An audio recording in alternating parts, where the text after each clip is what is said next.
Saudação a todos, aqui é André Michelin, sejam muito bem-vindos ao nosso espaço de celebração em Candelária. A gente está participando de um projeto de uma plantação de igreja aqui nesse bairro e dentre as várias atividades que a gente tem, a gente também assiste a um grupo de crianças. Então eu gostaria de te convidar, se você entende que o nosso trabalho é sério, você acredita naquilo que o Senhor nos deu para fazer nesse tempo e gostaria de dar um suporte, você pode também cooperar para a manutenção desse projeto, por exemplo, adquirindo uma das nossas canecas. Você tem a opção em cerâmica ou, se preferir, em alumínio. Como é que você faz para adquirir? Você pode nos enviar uma mensagem pelo direct. Nós te informamos todo o procedimento. É isso. God bless. Muito bom dia a todos. Bom dia. Que a graça de nosso Senhor e Salvador Jesus Cristo esteja com todos nessa manhã.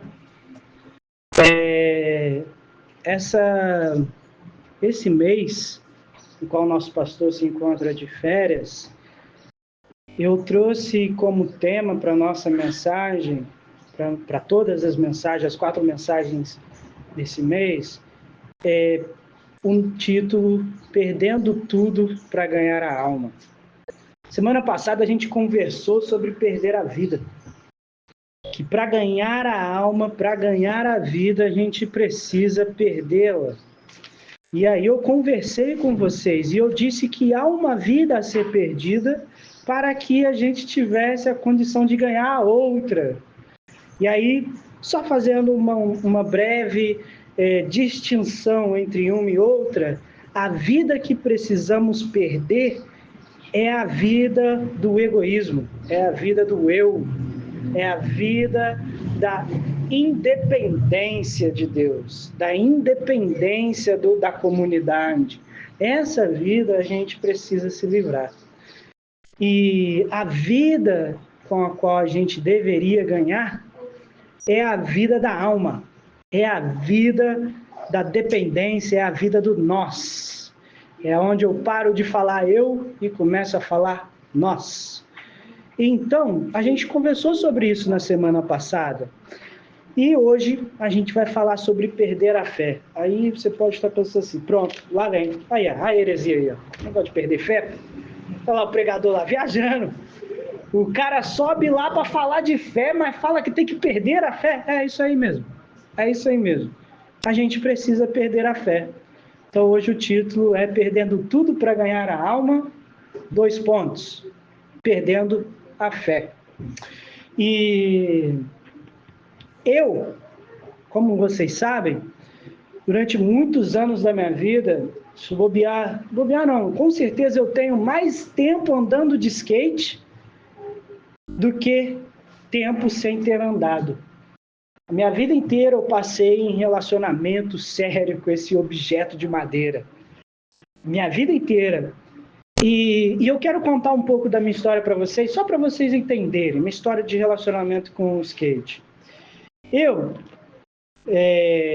por volta dos meus 8 anos, os meus pais se separaram.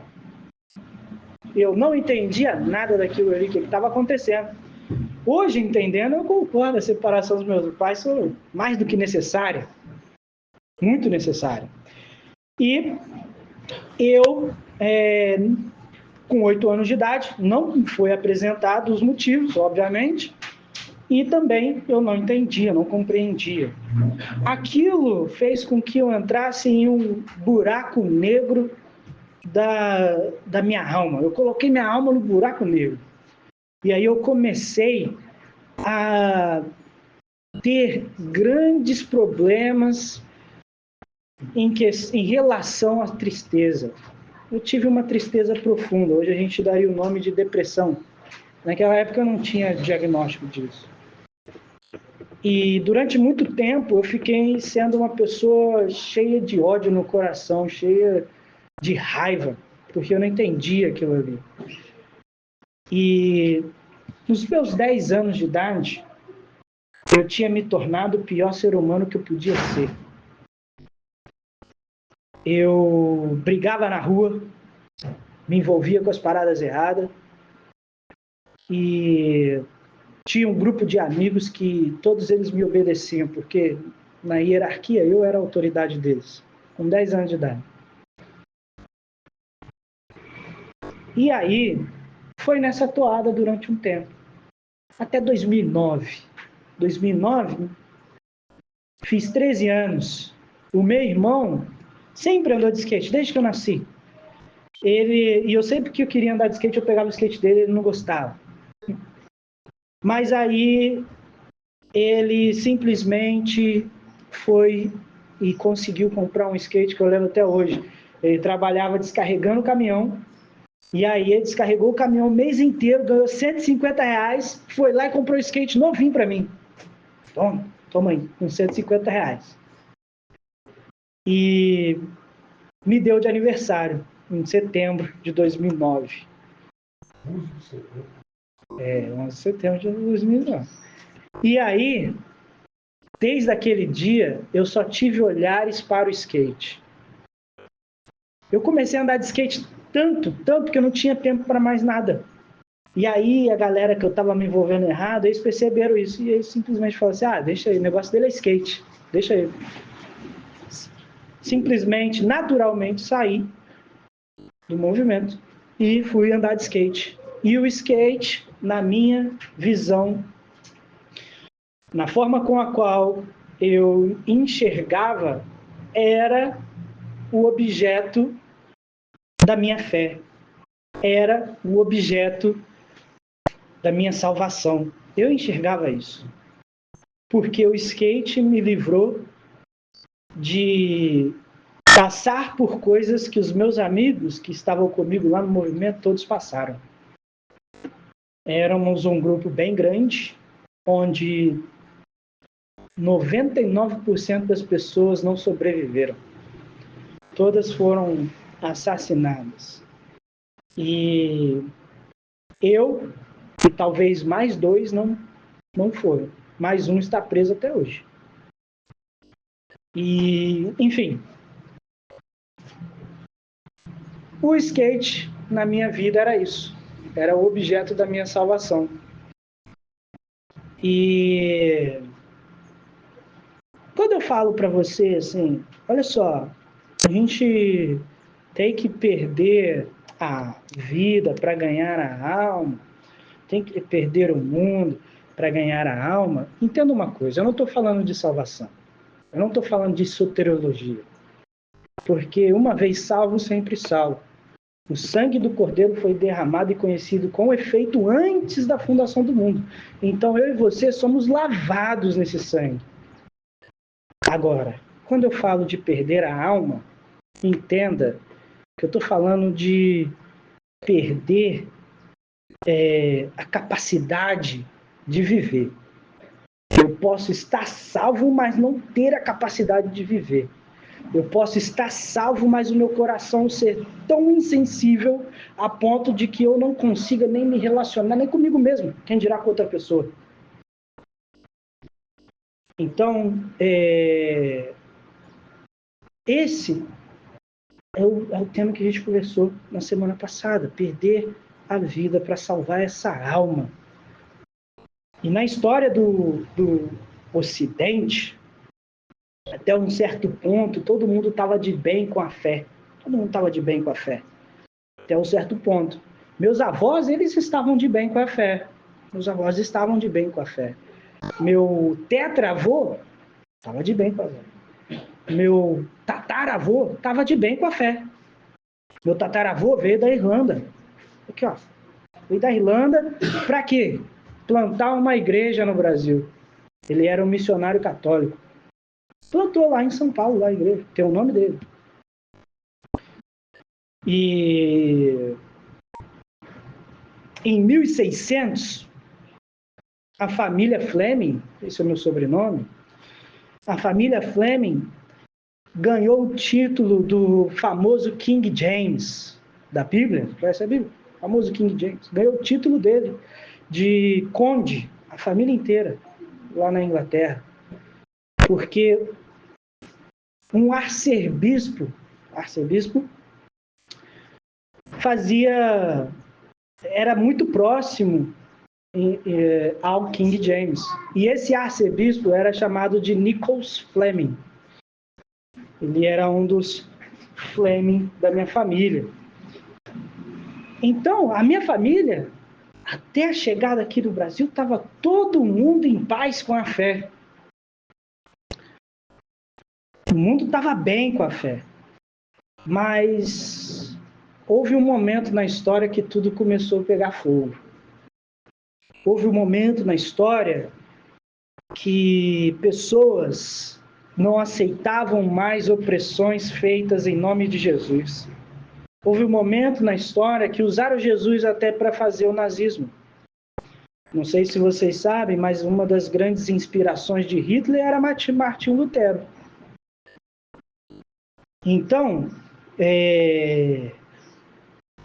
tudo começou a ruir no mundo. Vieram guerras, Primeira, Segunda Guerra Mundial, depois Guerra Fria, fome severa, exploração severa. E aí o mundo ocidental começou a perder a fé. E aí hoje você vai na Europa, você vê igrejas sendo hoje transformadas em outras coisas. Muitas delas foram transformadas em pistas de skate, que eu acho maneiraço, entre aspas. Mas o Ocidente começou a perder a fé. Por quê? E aí a resposta está no texto que a gente leu, em Marcos 8. De que adianta ganhar o mundo todo e perder a alma? Os antigos ganharam a fé, mas perderam a alma. Pela fé, escravizaram pessoas. Pela fé, invadiram territórios que não lhes pertenciam. Pela fé, mataram pessoas. Eu lembro-me de quando eu recém-convertido, fui ler o Cristianismo Puro e Simples. E assim, recém-convertido, eu lia o Novo Testamento todos os dias, assim, eu estava lendo o Novo Testamento. E eu sempre fui muito fã do momento em que Jesus está pregando para a galera no Sermão da Montanha. Jesus fala de dar outra face. Jesus fala sobre não matar. E aí eu chego num capítulo que eu estava lendo no livro do C.S. Lewis, do Cristianismo Puro e Simples, que ele fala sobre você estar na guerra. Ele estava ali no período da Segunda Guerra Mundial, e ele participou da Primeira Guerra Mundial como soldado. Aí ele fala sobre o seguinte tópico, que está tudo bem um crente, no meio da guerra, pegar um fuzil e dar um tiro no outro cara lá, em nome de Jesus. Ele está fazendo isso em nome de Jesus. Naquele momento eu queria largar o livro de mão e falar assim, essa parada pra lá, meu irmão. Esse maluco tá doidão. E é óbvio que Lewis tinha um motivo, mas continuo discordando dele até hoje. Os antigos, eles negociaram a alma em troca dessa fé. Tá tudo bem eu pegar uma arma e dar um tiro no irmão, a fim de que um sistema, um governo sobressaia. E eu posso fazer isso em nome de Jesus, que está tudo certo, que vou chegar lá no céu e Deus vai falar, uau, foi isso aí mesmo. Você defendeu seu país, você defendeu sua nação. Então eles tinham muita fé, mas como diria Barão Vermelho, só não se sabe fé em quê. Ou eu acrescento, ou em quem. Então eu convido vocês para a gente ler Lucas 17.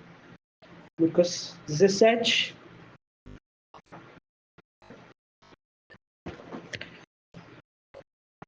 Do verso 1 ao verso 10. E o texto diz o seguinte: Disse Jesus a seus discípulos: É inevitável que venham escândalos, mas ai do homem pelo qual eles vêm. Melhor fora que se lhe pendurasse ao pescoço uma pedra de moinho e fosse atirado no mar, do que fazer tropeçar um desses pequeninos. Acautelai-vos Se teu irmão pecar contra ti, repreende-o. Se ele se arrepender, perdoa-lhe. Se por 7 vezes no dia pecar contra ti, 7 vezes vier ter contigo, dizendo, estou de fato arrependido, perdoa-lhe. Então disseram os apóstolos ao Senhor, aumenta-nos a fé. Respondeu-lhes o Senhor, se tiverdes fé como um grão de mostarda, direis a esta amoreira, arranca-te e transplanta-te no mar, e ela vos obedecerá. Qual de vós, tendo um servo ocupado na lavoura, ou em guardar o gado, lhe dirá, quando ele voltar do campo, vem, já, e põe-te à mesa, e que antes não lhe diga, prepara-me a ceia, cinge-te e serve-me, enquanto eu como e bebo. Depois comerás tu e beberás. Porventura, terá de agradecer ao servo, porque este fez o que lhe havia ordenado? Assim também vós, depois de haverdes feito quanto vos foi ordenado, dizeis, somos servos inúteis, porque fizemos apenas o que devíamos fazer. Vamos orar? Senhor Deus, muito obrigado pelo dia. Obrigado porque nós chegamos até aqui, Pai. Obrigado porque suas misericórdias se renovaram nessa manhã. E nesse momento, Pai, nós te pedimos que o Senhor abra o nosso entendimento, tira de nós as pré-compreensões, os preconceitos, para que a gente consiga de fato, Pai, ouvir a Tua voz em meio a tantas outras. Então, Pai, cala as vozes na nossa cabeça para que a gente discirna o que vem de Ti, Pai. E nos oriente nesse sentido para a vida.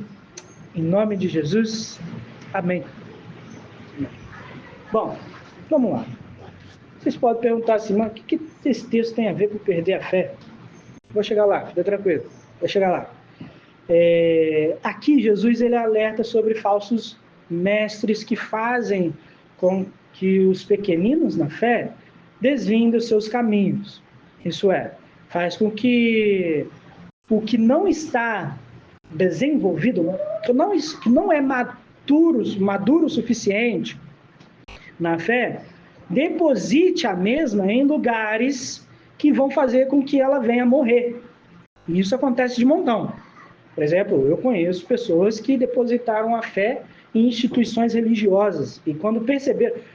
Um detalhe, por exemplo, Tim Maia. Quem já assistiu o filme do Tim Maia já pode ter percebido que em algum momento da vida dele ele resolveu entrar lá numa tal de uma seita, lá, uma religião muito doida, né, que ele sabe da vida dele, e que eu esqueci o nome agora, Racional, né? E aí ele, por quê? Porque na Igreja Católica ele viu corrupção, ele viu que tinha uns caras ali que usavam do púlpito da igreja para conseguir interesses ali com as mulheres da igreja, e aí ele chega lá nessa religião racional achando que aquilo ali era de verdade. Só que há um determinado momento que ele está caminhando em direção ao lugar onde que era a celebração deles, e ele vê que o cara lá, o mestre, o guia, sei lá como é que ele chama, está ali fazendo o mesmo que fazias na Igreja Católica com uma das mulheres ali.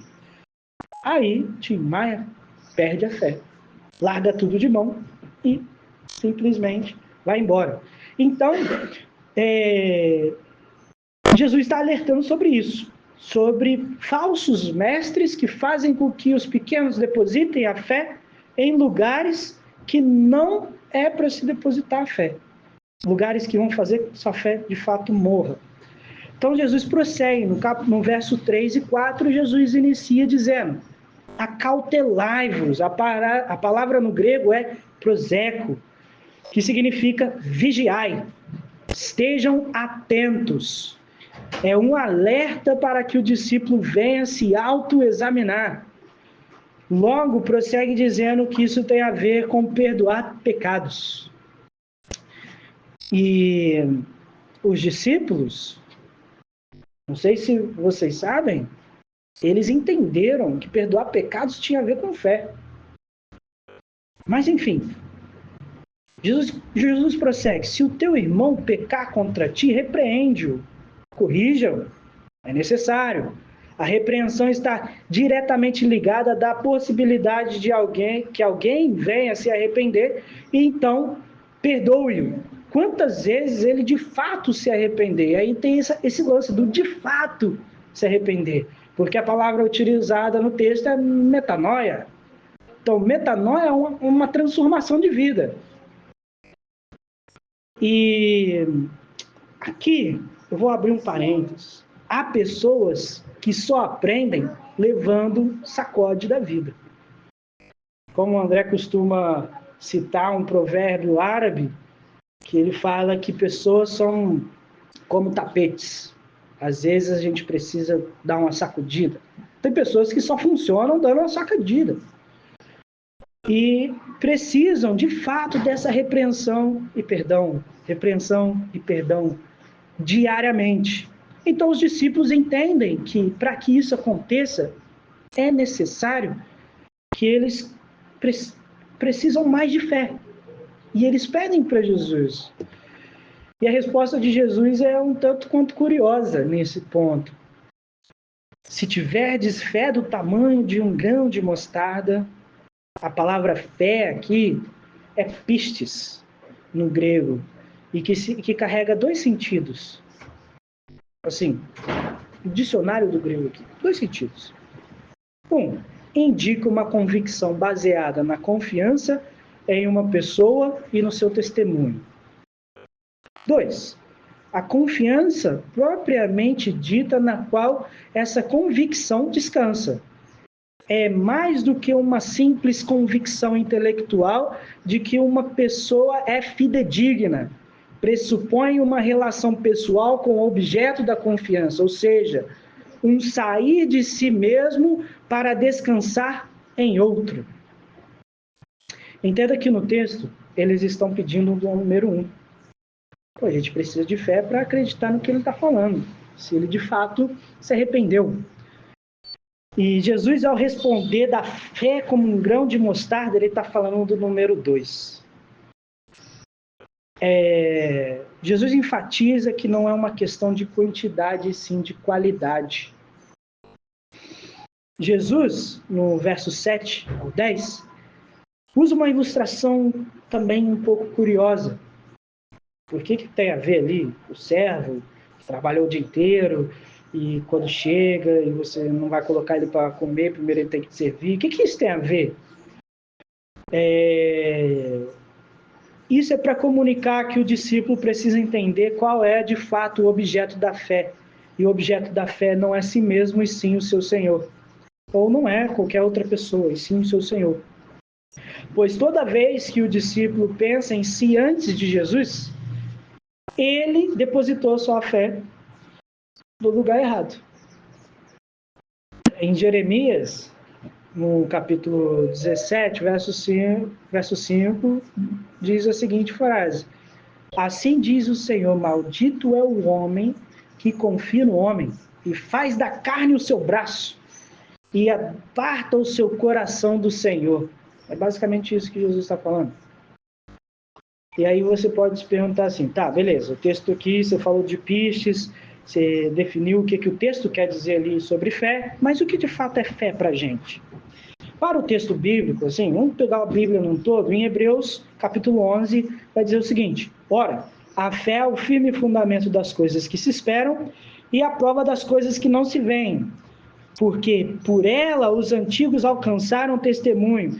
Pela fé entendemos que os mundos, pela palavra de Deus, foram criados, de maneira que aquilo que se vê não foi feito do que é aparente.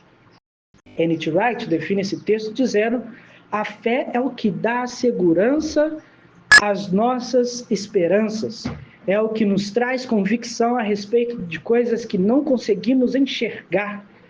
Pela fé entendemos que os mundos foram formados tão somente pela palavra de Deus. Ponto. Eu acho que é uma boa tradução. E aí agora eu quero que você imagine algo comigo. Imagine que todos nós aqui estamos num café. Estamos num café com as seguintes pessoas: Kierkegaard, Søren Kierkegaard, um dinamarquês, filósofo, viveu até os seus 40 anos, mas escreveu livros profundamente intrigantes. Livros que você lê e você fala assim, não é possível que ele chegou nessa compreensão. E muitas vezes você vai se sentir um idiota por ler e não entender o que ele quer dizer. Porque ele fala como se todo mundo soubesse daquilo que ele está falando. E aí você fala assim, eu sou burro. Kierkegaard. E aí, vamos colocar aí Nietzsche. Nietzsche para conversa, vamos chamar o Nietzsche.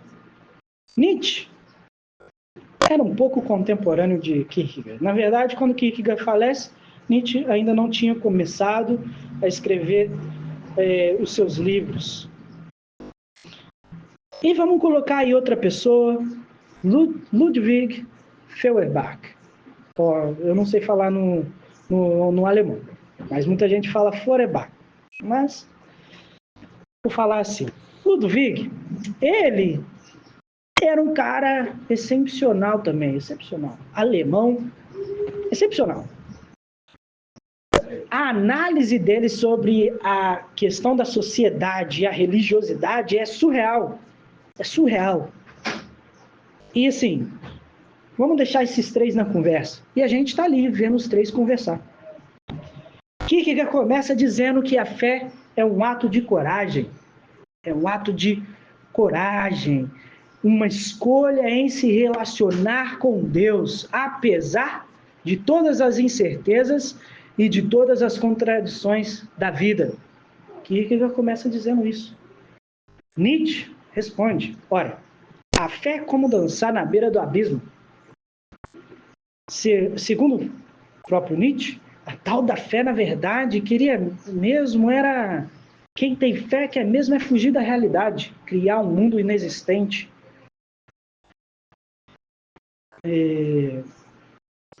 E para ele, a fé não movia montanhas, mas colocava a montanha onde não tinha nada.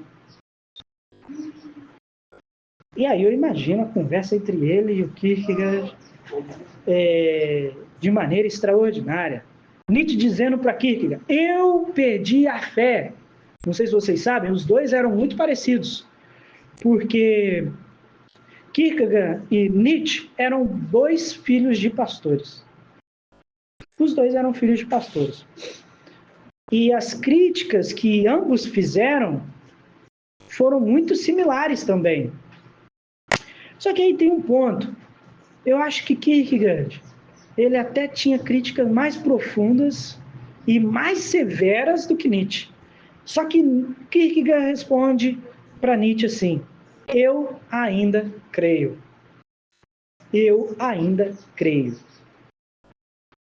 Nietzsche dizia, Deus está morto, enquanto Kierkegaard conseguiu separar o cristianismo do Cristo falido da religião e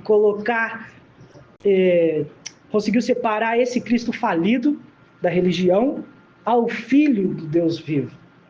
Separou. O Filho de Deus vivo é uma coisa, esse Cristo que a religião fez aí é outra. E aí entra Ludwig Feuerbach. E aí ele vai falar o seguinte, esse bagulho aí de Deus é projeção humana. É projeção humana. Ou seja, o Deus que o indivíduo serve é aquilo que ele de fato que ele é. Ele serve a um Deus que ele projetou. Ou seja, ele fez de Deus a sua imagem e semelhança e não o contrário. E todos esses pensadores, eles tinham muita coisa em comum, inclusive as críticas. Nietzsche vai falar da fé do rebanho, vai usar o rebanho. E aí, Kierkegaard vai falar a fé da multidão, das massas. Feuerbach vai falar da fé que é projeção humana. E eles dizem que essas constroem camadas sólidas que não permite ter uma fé simples e saudável como um grão de mostarda. Entenda aqui o contexto nesse texto. Pedro era um cara cheio de coragem, era um cara cheio de fé. E eu disse para você que guardasse essa palavra na semana passada. Guarda aí, coragem. Eu falei isso para vocês. E Kierkegaard, ele acreditava fielmente que dizer eu tenho fé só seria possível com um coração cheio de coragem, isto é, um coração valente. É o título de um filme aqui, Coração Valente. Se você for na etimologia da palavra coragem, você vai ver que significa ter um coração valente. Pedro, portanto, era esse cara, cheio de coração valente. Ele tinha uma valentia dentro de si, porque imagina, você está diante do Deus Todo-Poderoso e você tenta repreender ele. Me fala uma pessoa que tem mais coragem do que Pedro na Bíblia? Muito difícil. Pedro era esse cara. E só que Pedro, ele era cheio de fé, mas a fé dele estava tão cheia de camadas que ele não conseguia ter uma fé simples. Uma fé do tamanho de um grão de mostarda. E em Mateus 17, do verso 14 ao 20, há uma situação parecida, que é quando os discípulos não conseguem expulsar um demônio do corpo de uma criança, né, um adolescente, talvez. E aí, Jesus fala assim, vocês são de pequena fé, e esse ser de pequena fé, como eu disse anteriormente, não tem a ver com tamanho. Porque a gente pensa assim, se a gente tivesse um pouquinho de fé, só um pouquinho de fé, a gente podia mover montanha.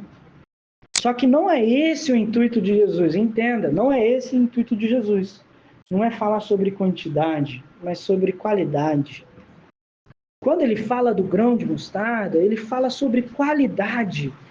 E aí eu vou dar um contexto para Mateus 17. Essa situação ela acontece logo após a transfiguração de Jesus.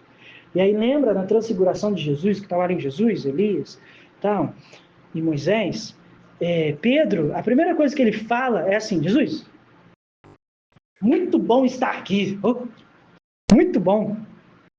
Que tal a gente montar aqui 3 tabernáculos, 3 tendas? Uma para você, uma para Elias e uma para Moisés. Ele só diria isso se ele tivesse fé, não é? Ele só diria isso se ele tivesse fé. E para que Pedro também pudesse dizer anteriormente, um capítulo antes da transfiguração, Pedro tinha dito, tu és o Cristo, o Filho do Deus vivo. E logo após isso ele tenta repreender Jesus. E aí Jesus fala, que adianta ganhar o mundo todo e perder a alma. Pedro preenche os requisitos para se ter fé. Pedro é convicto do testemunho de Jesus e a confiança dele em Jesus é tão grande que ele tenta repreender o mesmo de uma possível contradição do testemunho que deveria ser do Messias. Traduzindo para você. Ele depositou a confiança dele em Jesus, mas a pergunta que a gente tinha que ter em mente é, em que Jesus?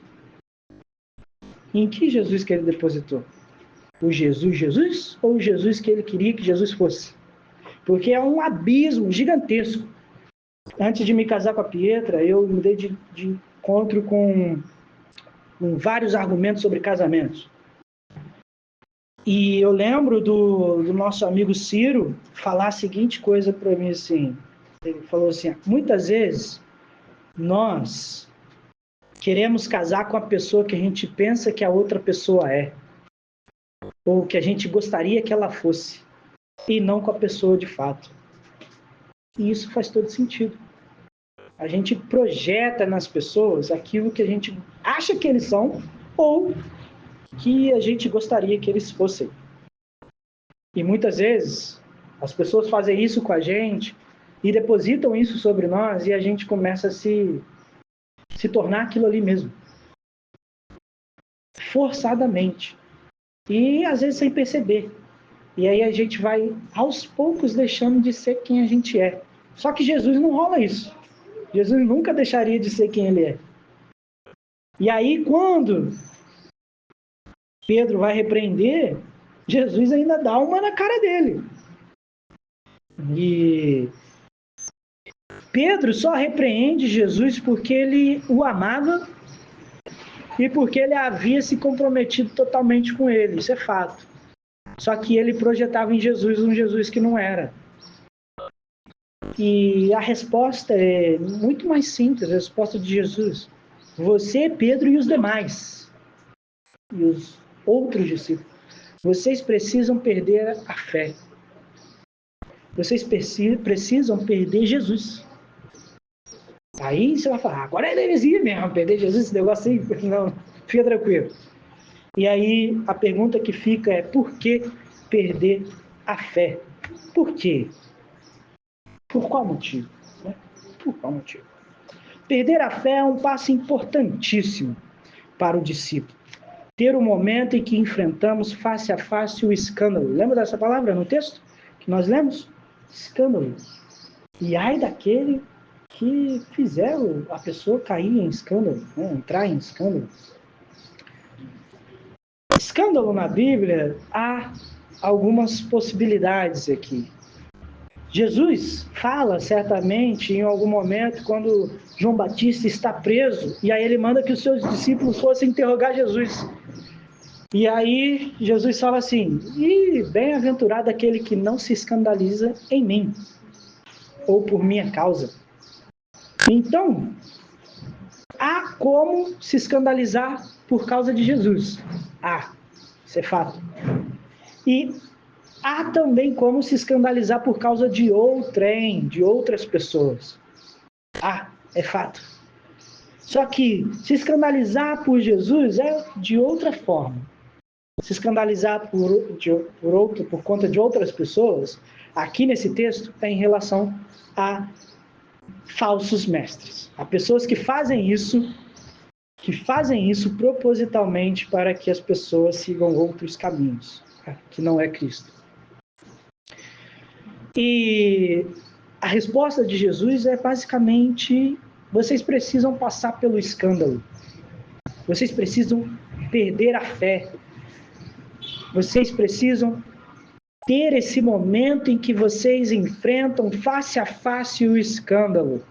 Mas qual escândalo? O escândalo por Jesus. E ali, de frente ao escândalo, é como estar no vale da sombra das mortes. De frente ao escândalo é quando a sua fé, ainda que tudo está em chamas, tudo queimando ao seu redor, lá na Califórnia está acontecendo isso. Eu vi um vídeo recentemente que o cara estava filmando de dentro da sua casa paredões gigantescos, circundando a casa dele inteira, de fogo. Imagina o desespero que deve ser isso. E é desesperador também a nossa fé se encontrar nesse lugar. Paredões de fogo, tá tudo queimando, tudo ruindo. O mundo inteiro pegando fogo, tá tudo dando ruim. Tudo dando ruim. Tudo. Mas isso é inevitável, tudo ia pegar fogo mesmo. Isso é inevitável. O problema aqui de Pedro, voltando para Pedro, é o que Nietzsche, Kierkegaard e Feuerbach fizeram coro, concordaram. Pedro seguiu a multidão de rebanhos que inventaram Deus à imagem e semelhança deles. E isso é, de fato, um verdadeiro anticristo. E tratar Deus como Deus é um escândalo, é escandaloso para a ordem estabelecida, por essa ordem que a multidão criou, por essa ordem que esse sistema, que esse mundo que a gente tem que abrir mão, criou. Porque até isso eles fizeram uma cópia barata de Jesus, uma cópia barata da graça dele. E é escandaloso. Sabe por que é escandaloso?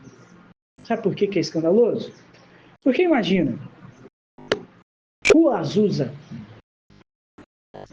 avivamento, as pessoas de fato se converteram naquele momento. E o movimento foi se estruturando ao longo dos anos e foi continuando, está em continuidade. Só que em um certo momento começou a se tornar palco para questões políticas.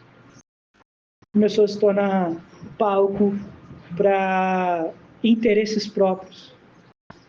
Jesus pode até ter andado com o movimento durante um tempo, mas chegou um momento que Jesus dobrou a esquina e ninguém viu. Jesus virou para lá, mano. E eles continuaram o caminho que eles estavam seguindo, só que dessa vez sem Jesus. Movimentos são assim. Igrejas, sistemas são assim. Às vezes Jesus até começa com a gente, mas em certo momento, se a gente não percebe, Jesus dobra a esquina e a gente não vê. E aí que dorme a possibilidade do escândalo. É quando a gente percebe que aquilo ali já não tem mais Jesus. E a gente fala, ih, rapaz, deu ruim aqui. Ou a gente coloca um outro Jesus lá, uma cópia, um clone. Está na moda falar que o presidente da República é clonado, né? Tem uns 3 clones aí. Quando eu vi isso, eu fiquei assim, meu Deus do céu, que parada é essa?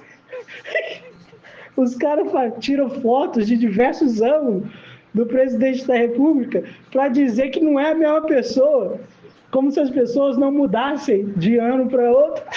Enfim, isso é engraçado, mas é trágico. Então, onde que a gente está? Enfim, fizeram isso com Jesus também. Colocaram nas igrejas um Jesus que não é Jesus. Colocaram um Jesus engravatado, um Jesus empresário.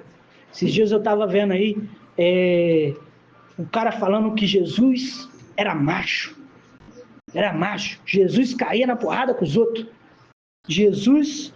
E se você não fizer, você não é de Jesus, não. Porque homem que é homem tem que mostrar a força, a violência. E aí eu falei, que Jesus é ele? Que parada de Jesus é esse? Jesus eu não conheço, não. Que parada é essa, rapaz? Enfim, não sei que Bíblia que esses caras estão lendo, mas os caras estão defendendo isso a unhas e dentes. Colocaram Jesus que não é Jesus no centro do negócio deles. Porque também Jesus ia falir o negócio deles, né? Ia falir, né? Porque esse negócio de Jesus aí não atrai ninguém, não. Ou melhor, atrai, mas não quem eles queriam que atraísse. Simples assim. Então, o escândalo, ele é possibilidade. Ele é uma possibilidade. Na verdade, ele é inevitável, como Jesus diz no texto. É inevitável que venham escândalos. A gente não pode evitar. Então, na nossa oração do Pai Nosso, não é nos livra do mal, mas é nos livra do maligno, da intenção maligna, do maligno tomar o nosso coração em momentos de escândalo. No vale da sombra da morte eu me tornar um assassino. É aí que mora o escândalo, no vale da sombra da morte, onde você tem a possibilidade de se tornar um assassino. E assassino não significa que você precisa consumar o assassinato, chegar lá e dar um tiro na cabeça do irmão. Não. Significa que você simplesmente considerou a pessoa morta. E muitas vezes a gente mata Jesus nesse sentido, porque a gente considera o Jesus do Evangelho morto. Morto. E aí você vai concordar lá com Nietzsche, lá, Deus está morto. Por quê? Você matou. Só que Nietzsche estava falando justamente desse Deus da cristandade, da religiosidade, que é o Cristo que Kierkegaard também concordaria com Nietzsche numa mesa de café.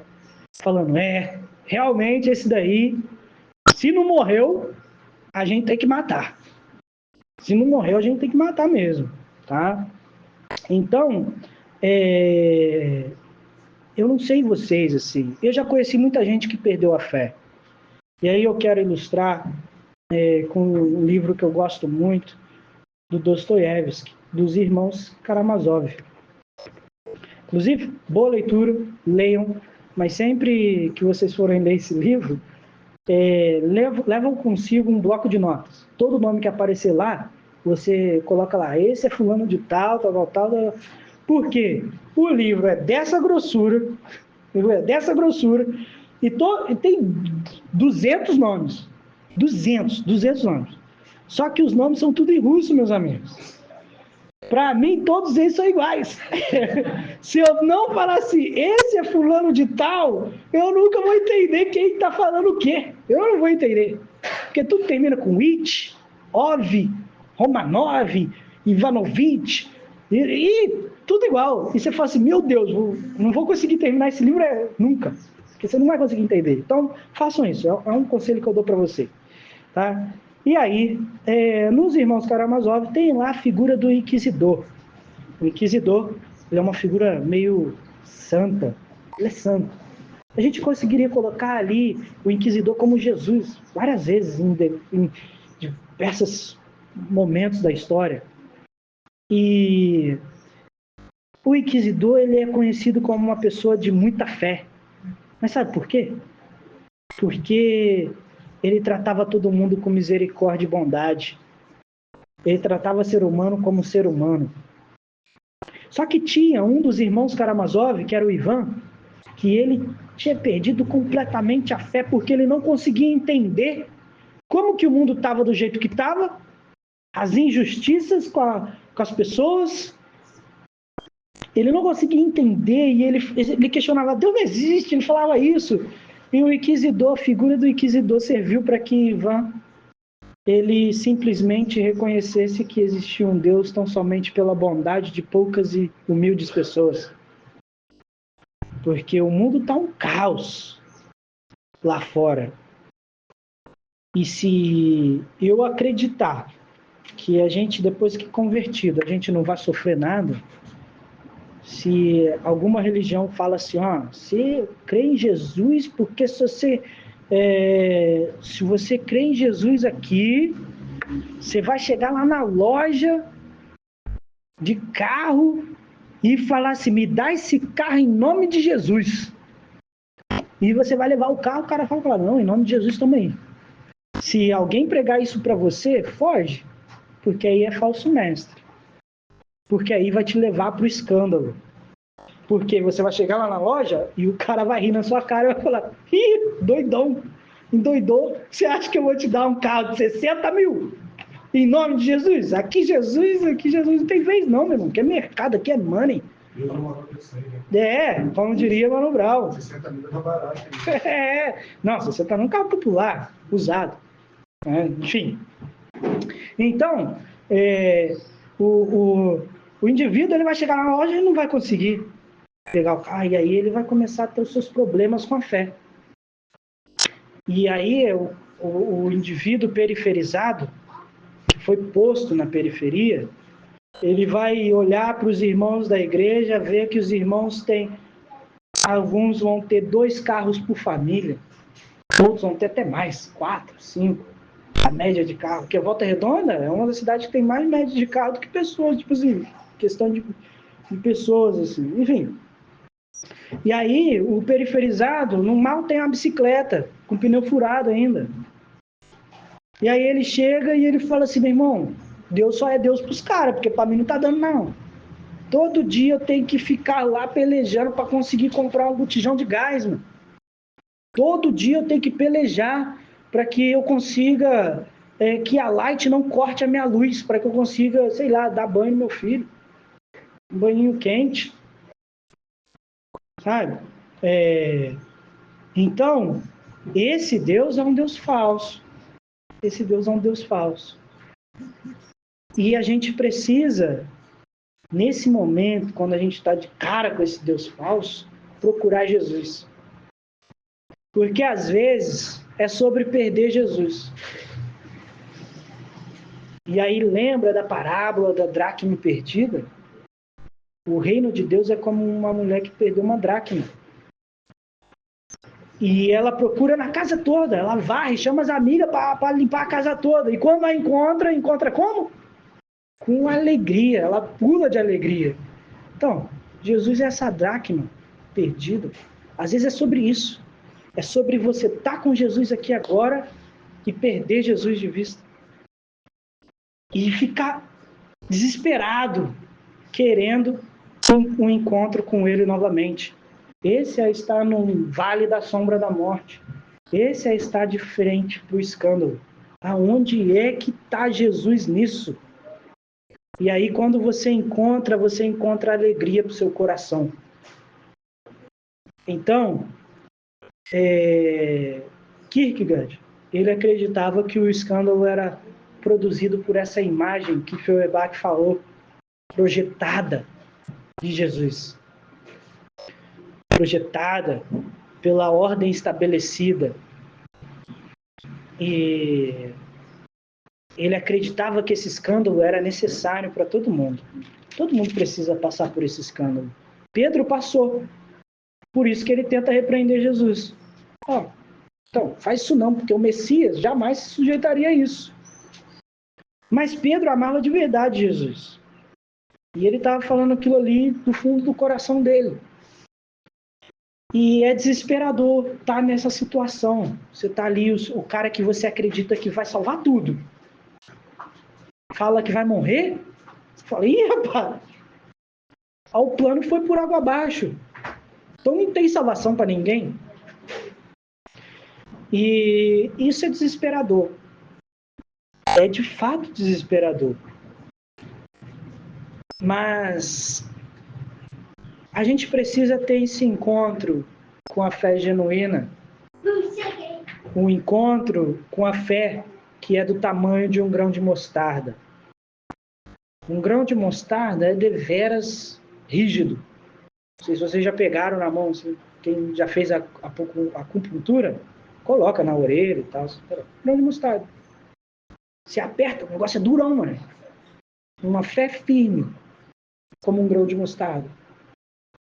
E não falando da pequenez como algo ruim, mas como algo da simplicidade. Existe uma diferença entre simplismo e simplicidade, né? Simplismo é algo... O simplista é uma pessoa que dá respostas pobres, vazias, ruins. Agora, a simplicidade é diferente. O Evangelho trabalha com a lógica da simplicidade, com a lógica de se livrar dos fardos que nos impedem de caminhar, que pesa, faz com que a caminhada se torne difícil. Livra desse fardo, ande só com a roupa do corpo, de maneira simples, mas de maneira integral. Então, ter uma fé como um grão de mostarda é ter uma fé simples. É uma fé simples. Por exemplo, pega uma noz, aquela que a gente come no Natal, aquela casca grossa. Pô, para comer uma noz, se eu não tiver um quebra-noz ali, meu amigo, aí pode dar soco que não quebra, filho. Tem gente que quebra na mão, né? Eu não consigo não. Mas assim, caraca, nozes tem uma casca durona, mas a semente da nozes que é o que a gente come, porque nozes não é um fruto, não é uma semente, é um fruto. Mas a semente é o que a gente come. Aquela semente lá, ela tá envolta numa casca grossa. Está envolta numa casca grossa que impede que a semente venha dar os seus próprios frutos. E se essa casca não for quebrada, a semente não planta. E imagine que a nossa fé na religiosidade, a fé que a gente tem que perder, está ali colocando a fé que a gente deveria ter dentro dessa casca. Então entenda, sempre que você for ler esse texto, ter uma fé como um grão de mostarda, como uma fé descamada, uma fé vazia de preconceitos já pré-estabelecidos pelo esse mundo, por esse sistema. Entenda isso. Entenda que ter uma fé como um grão de mostarda não significa ter uma fé... Olha só, a gente não tem fé nenhuma. Se a gente tivesse uma fé um tamanhozinho pequenininho, a gente já conseguiria fazer um montão de coisa. Não, porque a fé, ela não é algo que eu possa ter ou não ter. Ela é algo que foi me dado e eu posso perder. É diferente. Porque a fé é dom de Deus. Paulo falou sobre isso. Se é dom de Deus, é presente. Eu recebi. Então, todo mundo recebeu essa fé. Só que a gente deposita ela onde a gente quer, né? E esse que é o problema. Então, livre-se dessa fé que te proíbe de enxergar Jesus, de verdade, o Jesus. Livre-se da fé que coloca Deus dentro do seu aprisco. Livre-se da fé que te coloca em uma posição de soberba, de achar que você sabe tudo sobre Deus. Eu sei tudo sobre Deus. Sei tudo, tudo mesmo. Existem os doutores em divindade. Livre-se da fé do fundamentalismo religioso. Pois quando essa fé que você tem, que você depositou nesses lugares, se encontrar com o verdadeiro Jesus, assim como a fé de João Batista se encontrou com o verdadeiro Jesus, a resposta de Jesus vai ser simples, mas cheia de significado. Olha aí, os doentes estão sendo curados, os possessos estão, os demônios estão sendo expulsos, os coxos andam, os cegos veem. Jesus, ele não vai fazer aquilo que eu e você quer que ele faça. A oração não é um ambiente de barganha, que eu vou barganhar com Deus. Tem gente que ordena, tem gente que manda em Deus, rapaz. Você tem que ordenar para que Deus faça, porque se você não ordenar, Deus não faz, não. Que bagulho é esse, mano? Com Jesus não é assim, não. Com Jesus, a gente não tem que ordenar nada, a gente tem que se sujeitar a ser servo. A ser servo, como ele ilustra no texto que nós lemos. Quem, porventura, vai falar para o servo, depois dele ter trabalhado onde eu mandei ele trabalhar, sentar aqui na mesa comigo para comer primeiro, antes de me servir? Não, o servo ele tem que fazer o que ele tem que fazer. Ele veio para servir. E quando vocês fizerem o que vos for ordenado, diz, eu sou um servo inútil, porque eu só fiz o que me foi ordenado, devia ter feito até mais. Mas mais eu não consegui fazer. Então se coloca nesse ambiente de humildade quando você for falar da sua fé. Esvazia sua fé. Esvazia. Esvazia dela. Livra dela. Kierkegaard, ele conseguiu permitir que a sua fé fosse restaurada. Nietzsche a desconstruiu. E quando eu falo de desconstrução, é um termo na moda, assim, ser humano desconstruído. Que termo horrível. Com todo respeito. Que termo horrível. Uma casa desconstruída é tão somente o que sobrou são as ruínas da casa. São as ruínas da casa. Um ser humano desconstruído é um ser humano em ruína. Entende? A gente tem que parar para pensar a fé como a nossa casa aqui. Vamos lá. A fé é a nossa casa. E na nossa casa tem vários cômodos. Pô, aquele banheiro ali é pequeno demais para mim, não me cabe. Vamos derrubar a casa toda. Vamos desconstruir a casa. Que lógica tem nisso? Não seria mais fácil fazer uma reforma? Não seria mais fácil restaurar o ambiente? Não seria mais fácil? Então, Kierkegaard, ele permitiu que a sua fé fosse restaurada nesse sentido. Eu tenho várias questões. Houve um momento, no auge da pandemia, que eu estava perdendo a alma. Eu disse isso na semana passada. E eu precisei que a minha fé fosse restaurada para que eu conseguisse salvar a alma. Porque eu estava crendo em coisas que não tinham nada a ver com o Evangelho. Pode até ter começado lá atrás, com boas propostas e tal.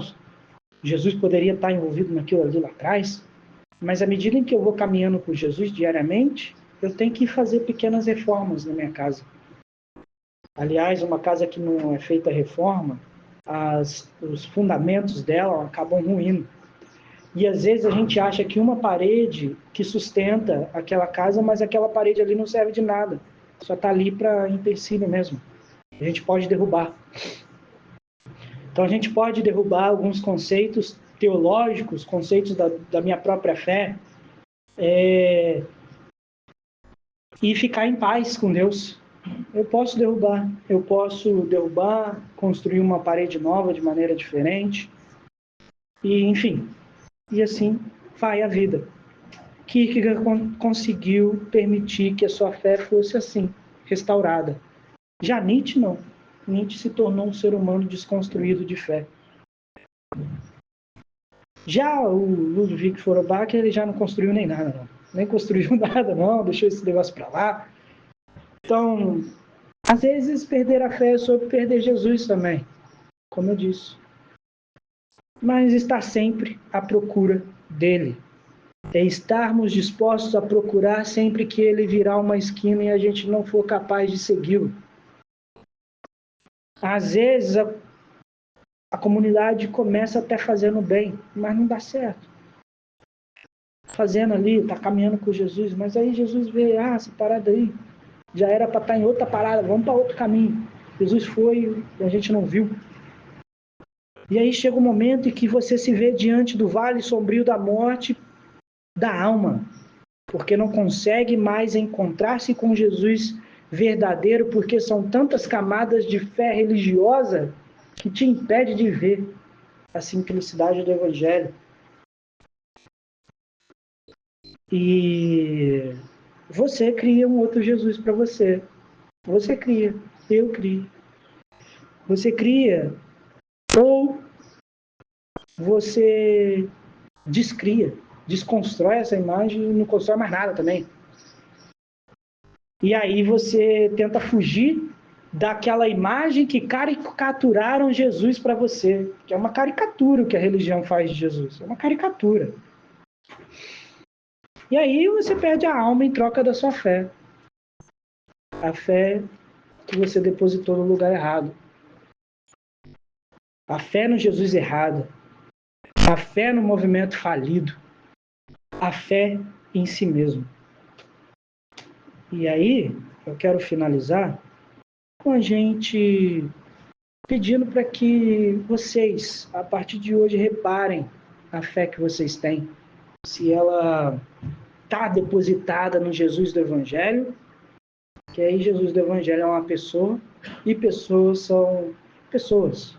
Às vezes você pode projetar sobre mim, você pode fazer uma pergunta e esperar que eu responda de um jeito e eu vou responder de outro jeito totalmente diferente. Pietra está acostumada com isso, porque às vezes ela faz perguntas assim, querendo que eu responda de um jeito. Mas eu sou uma pessoa. E aí eu respondo de outro jeito. Aí ela fala, achei que você ia responder assim. E aí eu falo, mas eu não sou assim. Eu sou eu. Então não me pegue para você. Porque ao me pegar para você, como diria o síntese, que eu estou de rap, você me nega. Então não pegue Jesus para você. Faça melhor, se entregue-se para Ele. E que seja assim. Que a gente possa perder essa fé para ganhar a alma. Vamos orar? Senhor Deus, muito obrigado pelo dia de hoje. Obrigado por tudo quanto a gente aprendeu até aqui. E obrigado porque o Senhor tem conversado com a gente. Que o Senhor tem se manifestado para a gente. Que o Senhor tem se apresentado para a gente de maneiras diferentes. Obrigado, Pai, porque a gente aprende diariamente que o Senhor não cabe dentro de uma caixinha, que o Senhor não cabe dentro de parâmetros religiosos e que o Senhor não cabe dentro das cascas que eu criei para bloquear a minha fé de ser fé. Então, Pai, nesse sentido, pelo Senhor ser maior do que tudo isso, só o Senhor pode nos livrar dessas cascas, dessas caixinhas, desses sistemas que aprisionam. Só o Senhor pode. Então, livra-nos, Pai. Livra-nos de todo esse falso testemunho, esse falso entendimento sobre a sua pessoa. Livra-nos disso e nos apresente diariamente o Jesus verdadeiro, o Jesus, Filho do Deus vivo. E que faça com que o nosso coração jogue fora o Cristo falido da religião e fique com o Filho de Deus vivo, do Deus vivo. E que seja assim, Pai. Daqui em diante, que a graça do nosso Senhor Salvador esteja com a gente na nossa caminhada. Que seu Espírito nos console e que seu maravilhoso amor derramado sobre nós nos dê ânimo para a vida. E que a nossa alma seja diariamente reestabelecida pela manifestação sua em nossa vida. Que a gente não venha perder o gosto de viver, apesar das circunstâncias. Que a gente venha ter a coragem, o coração valente para viver a vida do Evangelho, Pai. E que seja assim, em nome de Jesus. Amém. Amém.